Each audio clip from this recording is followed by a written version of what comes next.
Assalamualaikum warahmatullahi wabarakatuh. Saya Rahmat Zulkifli dari Fakultas Peternakan Universitas Juanda Bogor. Ingin mencoba menjelaskan tentang suatu kelayakan usaha bisnis tentang usaha ternak puyuh dan pembibitan. Mari kita bahas materinya.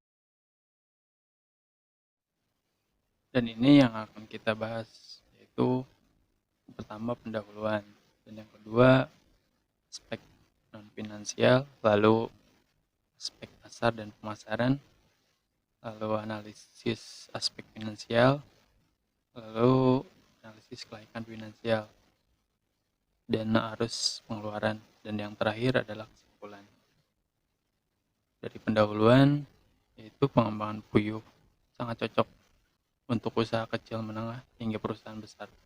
Dapat mengisi kebutuhan resiko dapur dalam penjualan telur maupun dagingnya. Saat sekarang, pengembangan peternakan puyuh mulai bangkit lagi setelah harga-harga bahan pakannya turun. Untuk memelihara dan menternakan burung puyuh secara komersial, baik puyuh pedaging maupun puyuh petelur, tidak terlalu rumit perawatannya. Bahkan, bila dibandingkan dengan peternakan ayam, jauh lebih enteng dan efisien. Ternak puyuh merupakan salah satu komoditas unggas sebagai penghasil telur dan daging. Keberadaannya dapat sebagai pendukung ketersediaan protein hewani yang murah dan mudah didapat.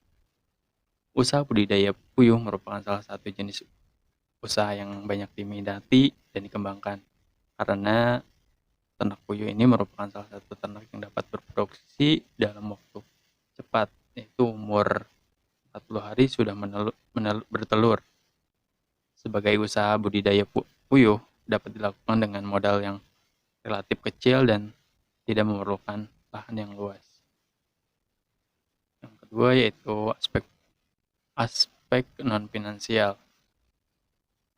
Asumsi dasar pola peternakan puyuh pada peternakan laju sejahtera farm. Pada awal beroperasinya peternakan puyuh laju sejahtera farm, pola budidaya yang diterapkan adalah budidaya puyuh, telur, dan pembibit. Untuk mendapatkan bibit puyuh pertama kali, perusahaan mendatangkan pembibit dari perusahaan lain yang berada di Pulau Jawa. Tahun pertama dirinya Raju Sejahtera Farm memiliki perusahaan membeli bibit puyuh petelur dan pembibit sebanyak 20.000 ekor dan berdiri dari 15.000 ekor puyuh petelur dan 5.000 ekor pembibit. Peternakan puyuh RSF menggunakan beberapa asumsi dasar, yaitu umur proyek didasarkan pada umur ekonomis bangunan kandang, yaitu selama 7 tahun. Pengusaha menggunakan modal sendiri. Keadaan ekonomi selama proyek berlangsung diasumsikan tetap. Tingkat kematian puyuh RSF tidak lebih dari 5%. Aspek pasar dan pemasaran. Produk yang dihasilkan peternakan puyuh Raju Sejahtera Farm terdiri dari telur konsumsi, puyuh pembibit, puyuh apkir, dan pupuk kandang. Daerah untuk pemasaran produk terutama telur dan puyuh pembibit terdiri dari beberapa tempat, antara lain Kabupaten Bogor sendiri, Kota Bogor, Kabupaten Bekasi, dan Kota Jakarta. Beberapa lokasi pemasaran tersebut mampu menampung produksi dari peternakan puyuh yang ada di Kabupaten Bogor. Selain itu, perusahaan juga membangun kemitraan dengan beberapa peternak yang tersedia di beberapa lokasi Provinsi Jawa Barat. Pendirian usaha. Nah, ini lokasi usaha pendirian usaha peternakan puyuh Raju Sejahtera Farm berlokasi di Jalan Raya Sukabumi, kilometer 11, Desa Topinang, Kecamatan Ciawi, Kabupaten Bogor, Provinsi Jawa Barat. Kita akan menjelaskan beberapa alasan pemilihan lokasi usaha sebagai berikut. Iklim dan temperatur, tenaga listrik dan air, perkandangan dan teknologi, letak pasar yang dituju, skala usaha, layout, kebutuhan pakan puyuh. Analisis aspek finansial. Analisis kelayakan finansial budidaya puyuh petelur dan pembibit dengan populasi 20.000 ekor pada pola usaha budidaya puyuh petelur dan pembibit, Raju Sejahtera Farm mengusahakan 20.000 ekor puyuhnya untuk dijadikan puyuh petelur dan puyuh pembibit dengan proporsi 15.000 ekor untuk puyuh petelur dan 5.000 ekor 4.000 ekor betina dan 1.000 ekor jantan untuk puyuh pembibitnya. Terus arus penerimaan atau inflow.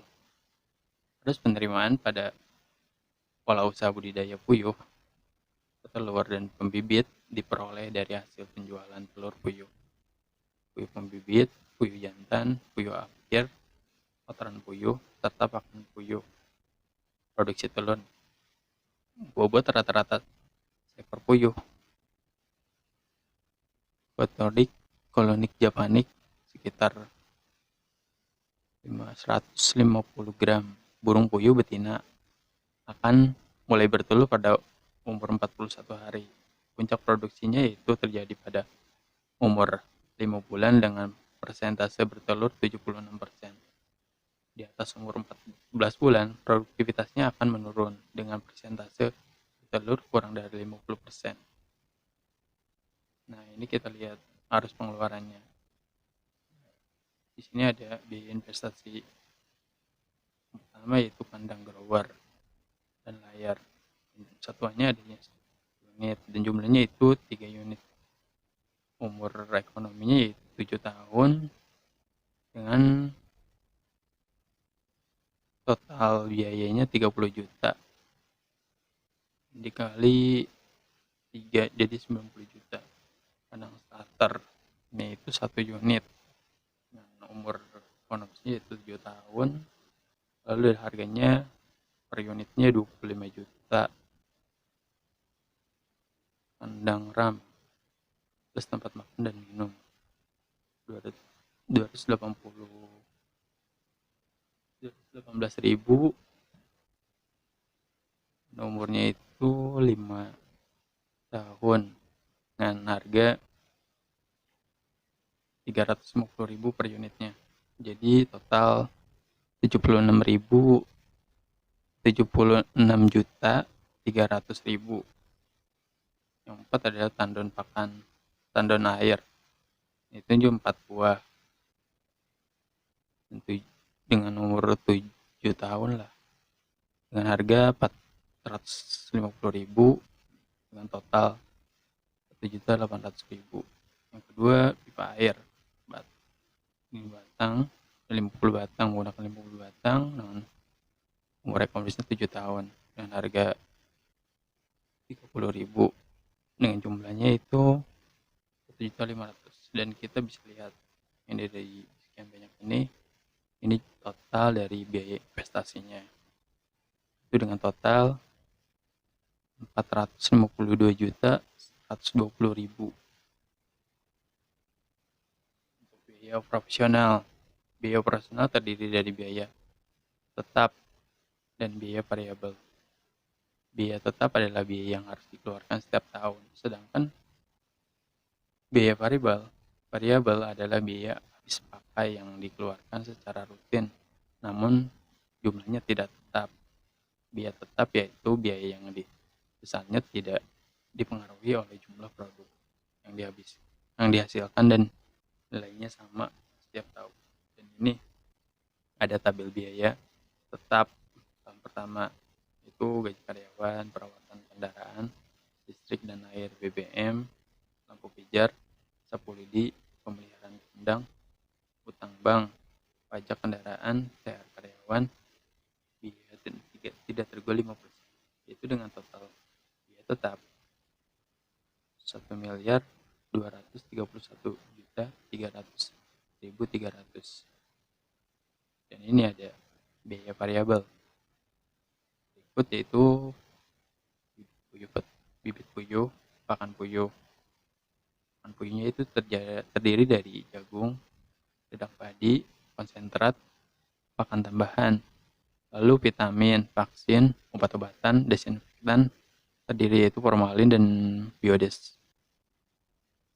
Peti kemasan, dus kemasan, sekam, Kami ini berfungsi untuk alas kandang, bukan alas kandang, itu untuk telur, karung pengemas kotoran, tray rapia, dan total biaya variabelnya itu sekitar 1 miliar, berapa miliar nih? 1.466.387 307.328. Biaya operasional pada tahun pertama jumlahnya berbeda dengan tahun berikutnya. Hal ini dikarenakan pada tahun kedua terjadi penambahan populasi burung puyuh, jadi 20.000 ekor menjadi 30.000 ekor. Nah, di sini berikut adalah rincian biaya investasi pada tahun kedua sampai dengan tahun ketujuh. Jadi kita bisa lihat ada kandang growernya, starter, burung dan perpakan, tanding air, pay, terpal, penutup. Di sini juga ada biaya tetap, itu tadi gaji karyawan, kendaraan, listrik, dan air. Nah, bisa lihat sendiri kan, dan bisa dibaca.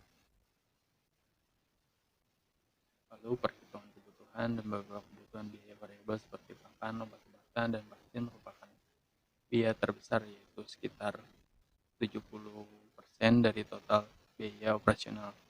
Dan di sini kebutuhan pakan, harga pakan dan kebutuhan obat-obatan selama 7 tahun dapat dilihat pada tabel di bawah ini. Nah, ini tahun sampai tahun ke-7. Makanya itu dari starter, grower, layer. Ini ada totalnya. Tahun pertama itu 1.429, dan tahun 2 579, 1.282. Tahun ketiga yaitu 579.082, dan tahun keempat yaitu 579.282. Tahun kelima sama kayak tahun keempat, dan keenam juga sama, ketujuh juga sama. Nah, ini biaya pakan untuk starter, grower, layer. Bisa dilihat total biayanya tahun pertama dan tahun kedua, tahun ketiga dan keempat itu sama, tahun kelima juga sama, tahun keenam juga sama.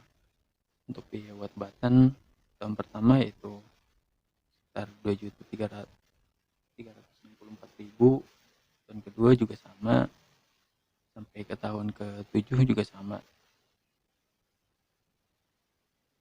Lalu ada aspek kelayakan finansial, net present value yang biasa disingkat NPV, yaitu nilai sekarang bersih, di mana syarat kelayakan investasi bila nilai NPV lebih besar dari 0. Lalu ada benefit cost ratio, yaitu perbandingan total nilai sekarang penerimaan dibagi nilai sekarang pengeluaran. Syarat kelayakan apabila EC rasio 1. Lalu ada internal rate operator yang bisa singkat IRR, adalah tingkat suku bunga yang memberikan NPV dengan 0 dengan syarat kelayakan bila IRR suku bunga pinjaman yang paling atraktif. Lalu ada analisis titik impas atau BFP, yaitu pada titik tertentu dengan nilai produksi tertentu terdapat keseimbangan antara biaya usaha keseluruhan dengan penerimaan usaha. Yang terakhir adalah payback period, adalah suatu periode yang diperlukan untuk menutup kembali pengeluaran investasi dengan menggunakan aliran kas. Metode payback period ini merupakan teknik. Ini ada kesimpulan. Jadi berdasarkan analisis kelayakan non-finansial, daerah Kabupaten Bogor memenuhi kriteria untuk dijadikan tempat peternakan puyuh karena sesuai dengan beberapa hal, antara lain sesuai dengan suhu dan kelembapan yang dibutuhkan hidup puyuh, dekat dengan pasar yang dituju, fasilitas listrik yang tersedia dan mempunyai sarana transportasi yang memadai. Berdasarkan analisis kelayakan finansial, peternakan puyuh Raju Sejahtera Farm layak untuk diusahakan dengan populasi 30.000 ekor hasil pembibitan sendiri. Oke, dan terima kasih.